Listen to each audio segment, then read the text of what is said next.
Welcome to your deep dive. We're diving into the book of Exodus today, chapter 2, specifically. Okay. And we've gotten some fascinating excerpts from this study guide on My Christian Space. Have you heard of My Christian Space? I have. About the story of Moses, right? Yeah. We're going to be taking a deep dive into Moses and how he became a leader. Right. And divine timing and all that good stuff. So It's amazing how much depth we can find in just a few verses, Yeah. right? We're looking at the birth of a leader, the role of women, and subtle hints of God's plan unfolding. So this study guide points out something right off the bat. Yeah. When they talk about, baby Moses, they use the word good Right. to describe him, takamuv in Hebrew. Yes. And it's not just, like Yeah. your average baby's cute, he's good. Exactly. Good. It's a very specific good. Right. It's not just aesthetically pleasing. It's Right. this word toph is deeply connected to the idea of God's will throughout the Bible. So it's not just like, cute baby. It's like this baby has a destiny to fulfill. Right. And that's baked in from the very beginning. Yeah, it's like foreshadowing Right. right from the first chapter of his life. Exactly. And it creates this sense of hope, right? Because here you have this really terrifying situation. Pharaoh has decreed that all the Hebrew baby boys should be killed. And yet, amidst that darkness, you have this glimmer of hope. Right. This baby who is tough, who is good in the eyes of God. Right.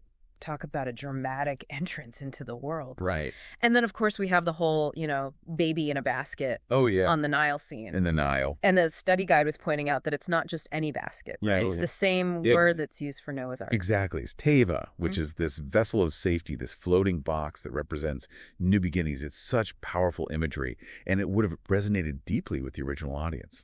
It's like an echo of God's promise of salvation, but now it's being repeated generations later. What would a floating box even mean? Like, if we could take ourselves back to, the Israelites living in Egypt, Yeah. what would that have meant to them? A floating box. What were their beliefs like about water and salvation? That's such a great question. Water, especially the Nile, played a central role in ancient Egyptian mythology and religious beliefs. It represented life, renewal, and even the underworld. So, for the Israelites who were enslaved and longing for freedom, this image of a teva carrying baby Moses to safety would have evoked a powerful sense of hope, of divine intervention.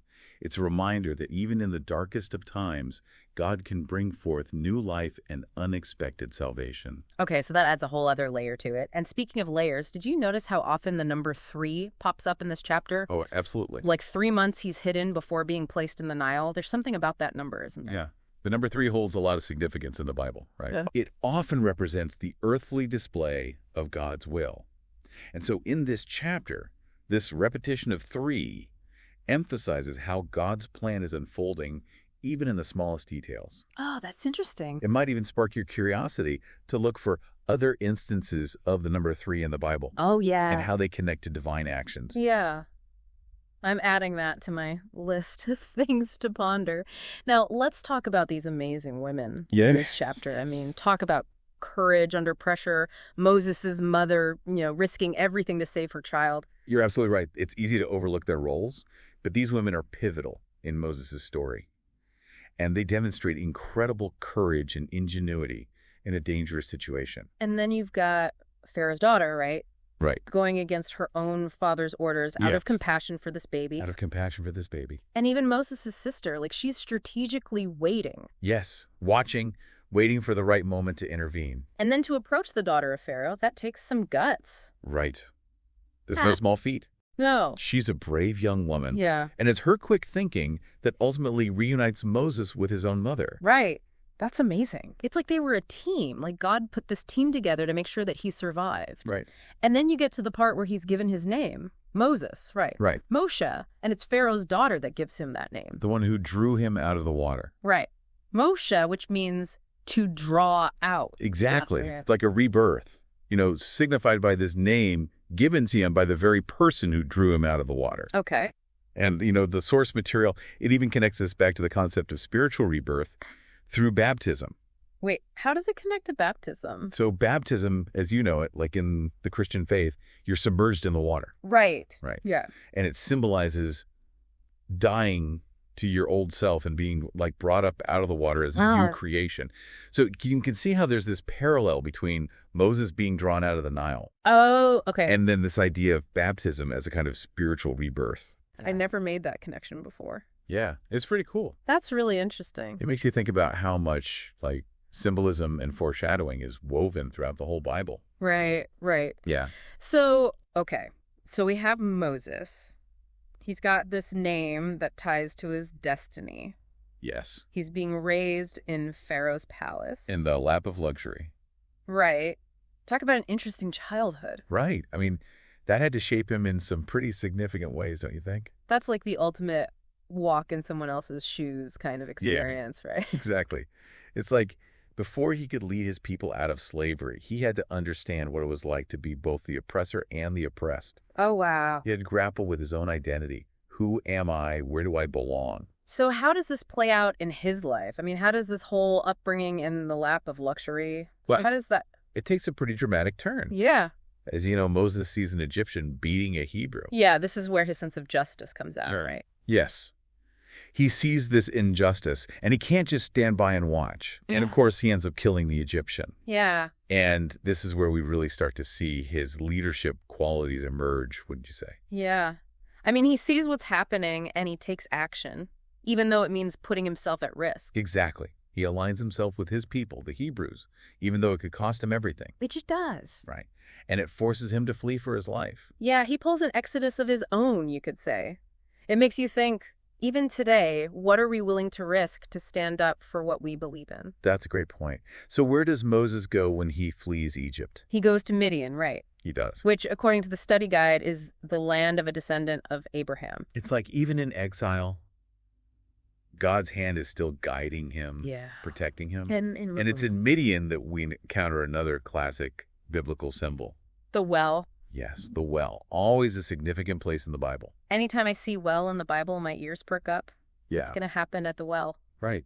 Wells are often these places of encounter, of provision, of new beginnings. And in this case, it's an encounter that leads to marriage. It does. Moses meets Zipporah, the daughter of a priest, at a well in Midian.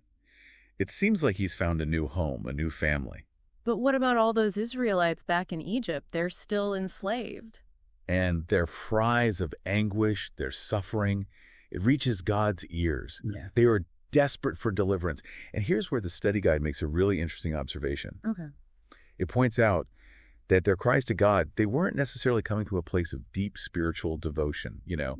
It was driven more by their pain, their desperation, like a primal scream for help. So it's less about like, you know, a heartfelt prayer and more about just like help. Exactly. It's a raw, desperate plea for relief from suffering. Wow. So that really does make you think, you know, like what is prayer? Yeah. What makes us, you know? What prompts us to reach out to God? Right. Is it always, you know, this super spiritual thing? Or can it be this like primal cry from the depths of our despair? Right, right.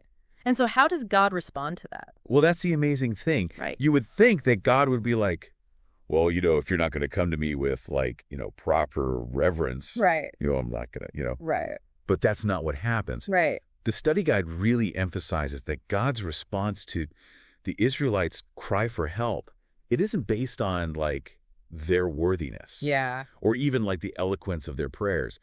It's rooted in something way deeper. Okay. His covenant with Abraham. Yeah. He remembers his promises, and he's going to remain faithful even when his people aren't.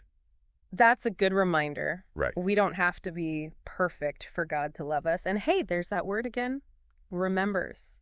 Yeah. God remembers. It's like every word in this chapter is so intentional. And speaking of intentional word choices, the study guide also points out that God doesn't just like hear the Israelites suffering. Yeah. He acknowledges it. Yes. What's the difference? Why is that important? It's huge. Because acknowledging something means you really see it, you understand it. Okay. It implies empathy, you know, even kinship with their pain. Yeah. It emphasizes how personal this is for God. Yeah. It's not just this distant, you know, oh, that's too bad, they're suffering. Right. He is right there with them in it.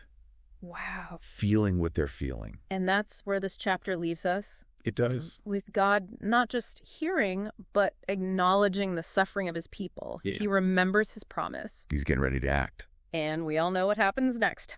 We do. It's going to be awesome. I'm so excited.